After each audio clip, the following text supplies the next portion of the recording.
Hola traders, volvemos con un video de premercados y de qué vemos para la semana entrante y este va a ser un poco diferente a lo que hacemos. Acá les voy a mostrar un poco más en las cosas que yo me fijo que normalmente no les muestro porque estamos en un punto muy interesante y delicado de los mercados de acciones. Como siempre, acuérdense que esto es mi opinión personal, es de carácter informativo y para educación y en ningún caso es un consejo de inversión o invitación a comprar o vender algún tipo de instrumento financiero. Y como siempre, porque este video va a ser un poco más largo de lo normal, empecemos rápidamente por qué pasó esta semana y como ven, rojo re rojo como el piojo. Esto se cayó durísimo, caídas de 6% en índices de acciones. Subió como siempre cuando todo se cae últimamente el dólar. El oro se tuvo muy bien esta semana y el Bitcoin también se tuvo excelentemente bien.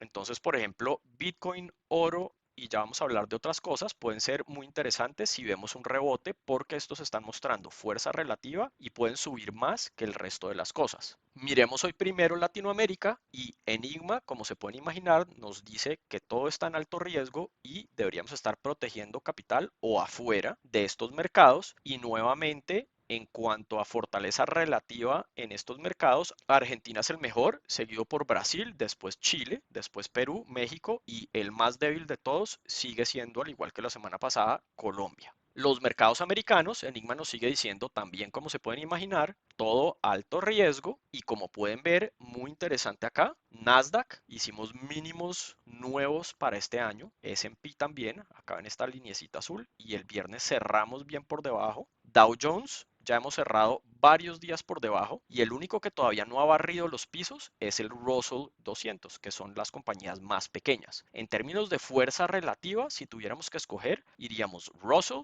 Nasdaq, S&P y de último el Dow Jones. Así que si hay un rebote, yo me enfocaría o en el Russell o en el Nasdaq. Y el Nasdaq tiene más liquidez, así que este probablemente es el mejor para enfocarse. Ahora, ¿qué vamos a hacer? Vamos a dividir el resto de la presentación en cosas positivas que estamos viendo y otras cosas que no son tan positivas y que nos muestran riesgos adicionales. Y acá vamos a mirar algunas gráficas y algunos conceptos que ustedes probablemente no han visto antes, pero que son muy útiles y espero que les sirvan en el futuro. Entonces, las cosas positivas, como ya les había mostrado anteriormente, en años de elecciones, que es esta línea azul, que hacen los precios en los diferentes meses. Y como vemos, en septiembre se caen normalmente y hacen nuevos mínimos para el año antes de moverse en un rango, pelotear y a finales de octubre subir muy fuerte hasta final del año. Entonces, por ahora vamos muy parecido a esta gráfica, que es una cosa muy positiva porque en teoría nos puede decir que estamos muy prontos a ver el mínimo y después va a ser consolidación y empuje hacia arriba. Esta otra gráfica es una gráfica de sentimiento contrario. ¿Qué es lo que nos está midiendo? Esto nos dice cuánta protección están comprando los inversionistas pequeños como nosotros para protegerse de que los mercados pueden seguir cayendo. Y eso es lo que ven acá en esta lineecita verde de acá abajo. Y lo que vemos es que cuando pasamos de este nivel, de esta línea verde acá punteada, hacia arriba, estamos en extremos. Y acá les marqué qué pasa en el S&P cuando nos hemos salido de estos niveles. Y ustedes ven acá en el 2001 que estaban comprando, estaban muy asustados los traders pequeños o inversionistas pequeños y compraban mucha protección contra caídas más grandes en el mercado. Y ustedes ven que ellos compran y normalmente estamos muy cerca de que esto empuje durísimo. En el 2008 otra vez nos salimos de esta línea y aquí vemos que cae un poco más, pero muy cerca que esto empuje. 2016 ellos compraron y esto subió de una vez. 2019 subió de una vez. COVID compraron y siguió subiendo durísimo. Miren cuánta protección están comprando en forma de puts los inversionistas. Estamos en niveles que no hemos visto ni siquiera en el 2000. Esto está extremo, muy extremo. Podemos estar en un nivel en que ya vamos a terminar esta caída y vamos a despegar fuerte al alza. Pero también miremos un poco qué riesgos hay o qué tan inmediata es esa subida. Y como vemos, en este punto caímos más, en este punto caímos más, los demás sí funcionó muy bien. Entonces hay una probabilidad de que todavía nos falte caer más antes de que esto salga. Y otra cosa es que normalmente es mejor entrada no cuando se sale y vemos la primera caída, sino cuando bajamos otra vez por debajo de esta línea verde. Ahí es cuando usualmente estamos más cerca a estos puntos mínimos en los mercados. Y acá todavía vamos subiendo, pero en general es muy bueno echarle un ojito a este tipo de posicionamiento porque usualmente estos tienen el peor timing, como están viendo acá, del universo. Entonces, cuando ellos están haciendo esto y comprando protección, es casi que cuando nosotros queremos empezar a tomar el otro lado de esa posición. Queremos estar comprando porque creemos que va a subir y no protegiéndonos porque creemos que va a caer. Pero, como ven, el timing de esto no es tan exacto y a veces están un poco adelantados y podemos seguir viendo un poco más de caídas antes de que empuje el mercado. Y ahora empecemos a mirar los otros activos. Acá tenemos una gráfica del dólar y como les hemos hablado mucho en este canal, el dólar es el único activo refugio que hemos tenido en la caída. Es decir, cuando el dólar sube, todo se cae. Y miren lo que estamos viendo. Acá les marcamos unos canales que han sido soporte y resistencia desde el 2008 y han funcionado muy bien. Llegamos a la parte superior y el dólar baja, a la inferior y el dólar empieza a subir y estamos exactamente contra esa banda. Entonces, como nosotros les hemos dicho la semana pasada, estamos esperando que el dólar de este punto empiece a corregir. Por lo menos yo diría hasta el 108 en este dólar index. ¿Y qué pasa cuando el dólar baja? Que normalmente vamos a ver las acciones subir, vamos a ver mercados emergentes subir y vamos a ver los commodities probablemente subir un poco. Entonces, esto nos puede ayudar en el corto plazo, más o menos, a que los mercados tengan un empuje. ¿Qué tan alto ha llegado el dólar históricamente? Este dólar index en el 2000 llegó a 120 y ahorita estamos en 112 y el máximo fue como el 116, que es el tope de la banda. Entonces, ¿podríamos llegar al 120? Sí, fácilmente. En el 2000, cuando esto estuvo al 120, la Fed tenía tasas de interés como del 6, 6,5%, que es un nivel que podría mantener con la cantidad de deuda que tiene el gobierno, porque entre más suban las tasas, obviamente más intereses tienen que pagar con toda esa montaña de deuda que tienen. En los 80 llegamos a 160. Ahí las tasas eran como el 20%, una cosa así. A donde el gobierno americano tenga que pagar 20% de intereses sobre la deuda que tiene, no tendría cómo pagarla. Entonces yo no creo que el gobierno vaya a dejar que las tasas lleguen allá arriba antes de defender el mercado. Pero 120 sí podría pasar. Y entonces, peor escenario, yo creo que podríamos tener un empuje más, pero no creo que sean las próximas 2 semanas, a menos de que el mundo se empiece a autodestruir y haya temas graves de liquidez que se materialicen o de compañías grandes que se quiebren y bancos grandes que se quiebren. Pero de resto, la probabilidad más alta, creo yo, de que esto retroceda y nos dé un respiro en índices, en emergentes y en commodities. Acá tenemos los bonos del tesoro y otra vez tenemos una situación muy similar al dólar. Acá ven una línea de tendencias del 2003 y estamos testeando esa parte de abajo. Acá le hemos pegado, rompimos un poquito por debajo, pero nada, básicamente una semana y después cerramos por encima y el resto hemos testeado y rebota. Entonces acá es muy probable que tengamos un rebote y defiendan esa línea que la ve mucha gente, no solo yo. Entonces los mercados acá pueden decir, defendamos los bonos y empujemos un poco para arriba. Y este mercado de bonos nos ha dado un preaviso de qué va a pasar normalmente un par de días antes con las acciones. Normalmente vemos que los bonos empiezan un par de días antes a subir y al par de días las acciones hacen lo mismo porque están en este momento muy correlacionados. Si los bonos bajan, las acciones bajan. Si los bonos suben, las acciones suben. Entonces esto lo pueden defender. ¿Qué pasa si no lo defienden? La siguiente parada es por acá por el 92, que eso es una caída bastante grande, eso es otro 8% y tienen que tener en cuenta que los bonos se han caído ya al 38, o sea, estaríamos hablando de caídas en bonos del 40 y pucho 50% y ya hoy en día vamos en la peor caída que se ha visto en décadas. Y ahorita les voy a mostrar más adelante en la parte negativa de este video qué implicaciones tiene eso y qué está empezando a pasar en otros países. Pero otra vez, por ahora, lo positivo es que llegamos a una zona que es muy probable que la defiendan. Y si la defienden, quiere decir que podemos ver un empuje en las acciones. Y acá les voy a mostrar un poquito lo que estoy hablando y ya estamos viendo divergencia positiva para las acciones. Esto es el S&P y este es el cierre del viernes. Nuevos mínimos para el año y cerramos muy feo en el mínimo del precio del día. Pero miren qué hizo el dólar.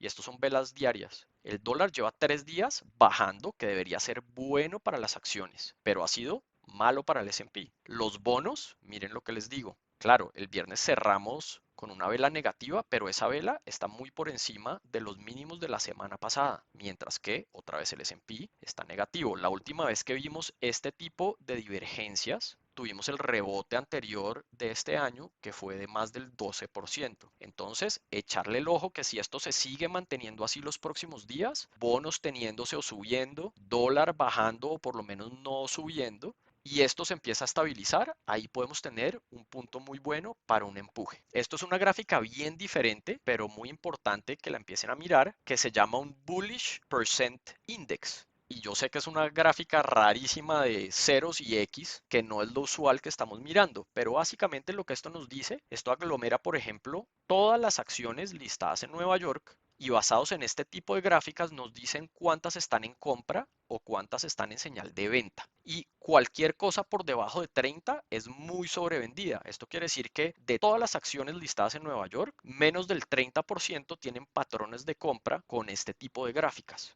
Y lo que tienen que entender es que cuando está en O's rojas están cayendo, está cada vez hay menos, menos, menos y menos. Cuando se nos pasa a X es que están empezando a mejorar y están empezando a tener más señales de compra, más señales de compra y más señales de compra. Entonces acá ya estamos en niveles bajitos, debajo del 30, muy sobrevendidos, lo que quiere decir que podemos estar cercanos a un rebote, otra vez cercanos. Esto el timing es más de largo plazo y lo que queremos ver es no adelantarnos otra vez. Desde que esto esté en circulitos rojos, nosotros no debemos estar comprando todavía porque esto puede seguir cayendo. Miren, en COVID llegó hasta el 10 o hasta el 8 y en el 2008 pasó lo mismo, esto llegó casi que hasta el 0. Entonces, esto está sobrevendido, pero puede seguir cayéndose todavía más. Tenemos que ser un poco pacientes y para los inversionistas a mediano y largo plazo, tenemos que empezar a ver X y cuando hay 3X, es un sitio agresivo para montarse. Normalmente cuando subimos por encima del 30 en esas X es que queremos posicionarnos porque el riesgo es mucho más bajito. Entonces positivo que ya entramos a una zona de sobreventa, pero no tan positivo que todavía no se nos está volteando el mercado. Esto mira ese mismo Bullish Percent Index, pero para los sectores. Clasifica todas las acciones en diferentes sectores, y acá hay 42 o 43, y nos va diciendo desde 100 hasta 0 en dónde están los sectores. Y como ven, así se veía esto en marzo del 2022, es decir, en la parte peor del mercado durante el COVID, así se veían los sectores. Miren, ¿se les hace algo conocido? Esto es hoy. Estamos muy parecidos, estamos con todos los sectores por debajo del 30% y ya hay muchos que tienen menos del 10% de las acciones en compra. Es decir, todo lo vendieron y lo cascaron tanto que están todo apiñuscado hacia este lado. Esto usualmente no dura mucho tiempo. Puede durar acá un par de semanas máximo y usualmente tienen unos rebotes brutales después de esto. Entonces podemos estar cerca, pero esto no nos da un timing inmediato de que ya es hora de comprar, porque como les mostré en la gráfica anterior, esto puede seguir vendido y vendido y vendido un par de semanas más y se puede caer más de lo que uno cree. Entonces hay que ser un poco pacientes, pero estamos cerca. Eso es lo que nos está diciendo esto. Acá vamos a mirar una gráfica del S&P 500, pero en una temporalidad semanal. Y lo único que tenemos es una media móvil simple de 200 periodos. Es decir, esta lineecita roja todo lo que hace es calcular 200 barras de para atrás cuál es el precio promedio. Y acá les va el tip, esto es muy importante que empiecen a mirar ustedes esto para proteger su capital. Normalmente lo que vamos a mirar es que los mercados van a esa zona y rebotan, van a esa zona y no tiene que ser exacto, se nos puede pasar un poquito por debajo, pero no duran muchas semanas, es decir, 1 o 2 semanas por debajo máximo y defienden ese nivel y sube. Todos los círculos azules donde ustedes ven ahí es defendido, empujan. Y miren dónde estamos en este momento. Estamos exactamente defendiendo esa media móvil. Entonces acá estamos en una línea en la arena donde es importantísimo que los mercados logren sostener en las próximas 2 semanas por lo menos esos niveles. Se pueden pasar un poquito por debajo, no pasa nada, pero no podemos cerrar 2 semanas por debajo de esto porque ahí sí nos toca empezarnos a preocupar mucho más de lo que ya pueden estar preocupados algunos, porque eso nos puede dar indicio de que la caída que se viene puede ser muy, muy grande. ¿Cómo lo sabemos? Miren, cuando ellos no logran mantener y sostener el precio por encima, se vienen caídas muy, muy grandes. Esto es en el 2000 y acá en el 2008, miren, trataron de defender, rebotamos y acá ya no pudieron más y esta vaina se fue para la porra. COVID, aunque se recuperó muy rápido por toda la plata que le botó el gobierno a esto, a los mercados y en liquidez, la caída de esos niveles fue también bastante brusca de para abajo. Y acá, entonces nos toca defender esto, si no, mejor dicho, nos toca empezar a rezar a todos porque esto se puede poner muy, muy feo. Entonces espero que usen este indicador técnico en gráficas semanales, acuérdense. Y esto es más para el largo plazo que para hacer trading activo y ese estilo de cosas. Esto es más como para mirar el estado general de los mercados y dónde estamos más a riesgo de que una caída que puede ser normal, que puede ser del 20%, se convierta en una caída brava. Y ahora empecemos a mirar lo negativo. ¿Qué estaba pasando más o menos por esta época equivalente en los mercados en el 2008? Que los mercados se empezaron a preocupar porque algunos de los bancos grandes se pudieran quebrar. Y eso es gravísimo porque una caída de un banco grande puede tumbar 1000 bancos medianos y chiquitos. Y fuera de eso, los ahorros de la gente que tenga sus cuentas en esos bancos, mejor dicho, 1000 repercusiones muy, muy graves. Hoy, ¿qué está pasando? Ya hay un montón de rumores que ya hay un banco grande que puede necesitar ser rescatado en los próximos días. Las malas lenguas dicen que eso puede ser Credit Suisse, pero hay otro par que también están muy, muy débiles por allá afuera. Si eso llega a pasar, eso le quita mucha confianza a los participantes del mercado entre sí, porque empiezan a pensar, oiga, pero si ya se va a quebrar este o se quebró este y nos toca ayudar y a todos meternos la mano al gobierno, a los otros bancos, etcétera, ¿quién sigue? Uy, de pronto sigue ese, ah, no, a ese man no le preste más plata. Si está desencajado por la noche, usted no le puede prestar a ese banco. Y así empieza y se pierde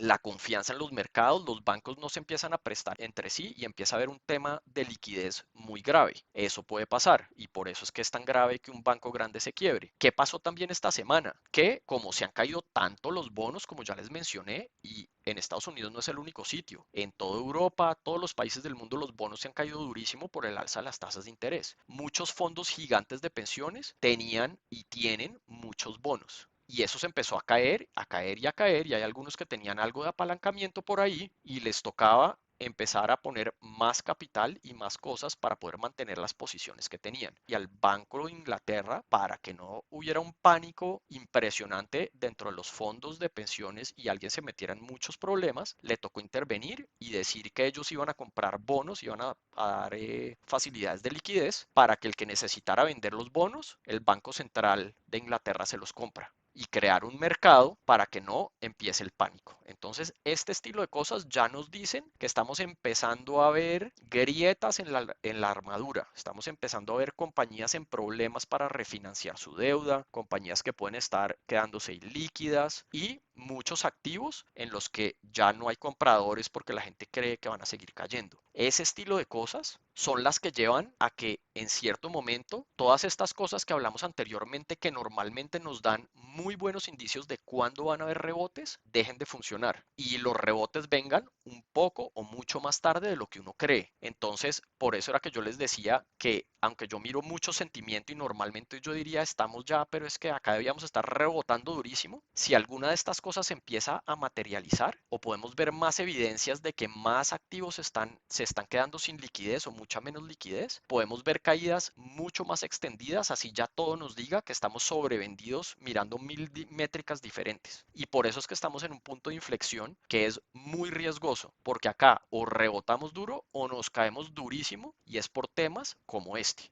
Acá les voy a mostrar una gráfica que está circulando mucho en internet que nos dice la posición de efectivo que tienen los fondos. Cuando esto sube, quiere decir que los fondos ya tienen mucho efectivo acumulado y normalmente cuando eso pasa es que empezamos a ver que los mercados empiezan a subir y esta gente otra vez empieza a meter la plata y es cuando vemos que estos picos empiezan a bajar. Entonces, cuando hay acumulación encima de esta línea roja, miren que eso no pasa muchísimo. Son solo un par de veces desde el 99 y ya estamos en estos niveles acá, muy altos, más alto que todas estas. El único sitio que nos gana es la caída del 2000 al 2003, que fue el dot-com crash. Entonces hay mucha gente diciendo, mire, esto ya estamos cerquitica a tocar el final de la caída, pues porque mire toda la caja que tienen ya estos fondos. Entonces yo me puse en la tarea de, enfrente de todas estas fechas, mirar qué pasó. Esta primera señal, el mercado después de esto, se cayó el 49%. Después de esta rebotamos 10%, que no está mal, pero inmediatamente después se cayó otro 34%. Acá rebotamos un 6%, pero después nos caímos un 30%. Esta última, de marzo del 03, sí solo se cayó el 5% y después, miren, un rebote brutal del 79%. En el 2008, después de esta señal, de este pico, el mercado se siguió cayendo otro 28% y después tuvo un rebote del 122%. En junio del 12 se cayó otro 16%, después un rebote del 90%, en el 16 un menos 5% y después un rebote del 32%. En COVID, cuando nos salió esta señal del pico y ya empezó a bajar, solo se cayó un 2%, es decir, esta fue tal vez la mejor señal de todas estas y acá no sabemos qué va a pasar. Esto todavía sigue subiendo, los inversionistas no están empezando todavía a invertir ese capital, entonces no sabemos dónde es el pico. Esto puede seguir subiendo el efectivo, subiendo y subiendo a niveles como esto. Entonces otra vez esta gráfica, aunque sí, ya estamos por encima, esto todavía se puede convertir en esto y nos pueden faltar meses de acumulación de efectivo antes de que haya un empuje. O puede ser una cosa como estas y empezamos a ver bajar la cantidad de efectivo y ahí es donde vamos a querer empezar a meternos nosotros. Todavía no, porque otra vez podemos estar adelantándonos demasiado. Esta gráfica chistosa de colores nos muestra qué está pasando con el S&P 500 hoy, esa es la línea blanca, y qué pasó con el S&P 500 en el 2008. Y miren cómo se mueven de parecido. No es exactamente igual, pero muy parecido. Y miren qué pasó en este punto. Nos quedaba bastante dolor de para abajo antes de que saliera ese rebote. Y por acá otra vez fue todo el tema de Lehman Brothers y mucho banco, mucha compañía sin liquidez, etcétera, etcétera. Altas volatilidades en casi todos los activos del mundo. Oro, commodities, bonos, acciones, que es un poquito lo que ya estamos empezando a ver. Entonces, así como la otra gráfica nos dice octubre normalmente es muy bueno, en octubre del 2008, por ejemplo, el mercado se cayó. Acá se acabaría octubre y como ven, el mercado sí hacia finales empezó a rebotar, pero tuvimos una caída bastante pronunciada y bastante fuerte antes de ese rebote. Entonces, esto es una señal que si esto sigue así de parecido, pues en teoría nos quedaría más dolor también para abajo. Y con esto, señores, llegamos al final del video de hoy. Así que como ven, estamos en un punto muy complicado. Lo positivo es que tenemos muchísimos indicadores de sentimiento y de profundidad de mercado que nos dicen estamos muy sobrevendidos, tan sobrevendidos que solo poquitas veces desde hace 20 años hemos visto este tipo de niveles. ¿Qué también vemos positivo? Que el dólar y los bonos están contra soportes y resistencias en donde podemos tener reversa en esos dos activos y si eso pasa, eso va a ser muy bueno para las acciones. En la gráfica diaria les mostré que ya esta semana tenemos el dólar bajando, los bonos subiendo y así las acciones hayan caído un poco esta semana, que también un tema que teníamos era vencimiento de opciones y ahí se mueven raros los mercados porque la gente los manipula para no perder plata en esas opciones que se les van a vencer. Puede ser parte de eso lo que estamos viendo y de pronto ahorita nos van a venir un par de días muy buenos. Pero por el otro lado, ya estamos viendo volatilidad alta en toda clase de activos. Ya estamos empezando a ir ronroneos, rumores y acciones como la del Banco Central de Inglaterra sobre temas de liquidez y de crédito deteriorando rápidamente. Y cuando eso pasa, hemos visto también que las caídas pueden ser mayores de lo que uno cree antes de un rebote. Entonces, todos estos temas de indicadores de sentimiento y profundidad se nos pueden ir más lejos de lo que normalmente pasa. Así que estamos en un punto crítico, recrítico, y o rebotamos en los próximos días o esto se puede poner muy feo. Entonces, por ejemplo, yo una de las cosas que estoy mirando es que si el S&P rebota desde los mínimos que alcancemos a tocar en estos días, un 4%, ahí voy a empezar a mirar si encuentro alguna entrada con riesgo moderado o manejable para tratar de aprovechar un posible rebote. Pero me voy a esperar a que el mercado ya esté subiendo. Yo no voy a comprar ahorita, si se cae otro 5%, que va a ser más barato que comprar ya, ustedes no me van a ver comprando a mí. Yo voy a esperar a que el precio quiera ir para donde yo pienso que va a ir antes de montarme, porque como les digo acá en estos niveles, se nos puede salir el piso y caer, mejor dicho, como si nos estuviéramos botando de un acantilado. Y podemos ver rápidamente una caída de 10-15% en par de días. Y yo no me quiero montar en ningún activo si tengo el riesgo de que me pase eso. Entonces, personalmente, yo prefiero esperar a que rebote y cuando ya vea que ha rebotado por lo menos un 4%, empezar a mirar si encuentro alguna entrada razonable. Así que traders, la flexibilidad en términos de la dirección que va a coger el mercado de este punto es muy importante. Tenemos que tener hipótesis de qué vamos a hacer si se llega a caer el piso y qué vamos a hacer si esto empieza a empujar por los niveles tan sobrevendidos que tenemos. Y con esto los dejo y nos vemos la próxima. Espero que les ayude.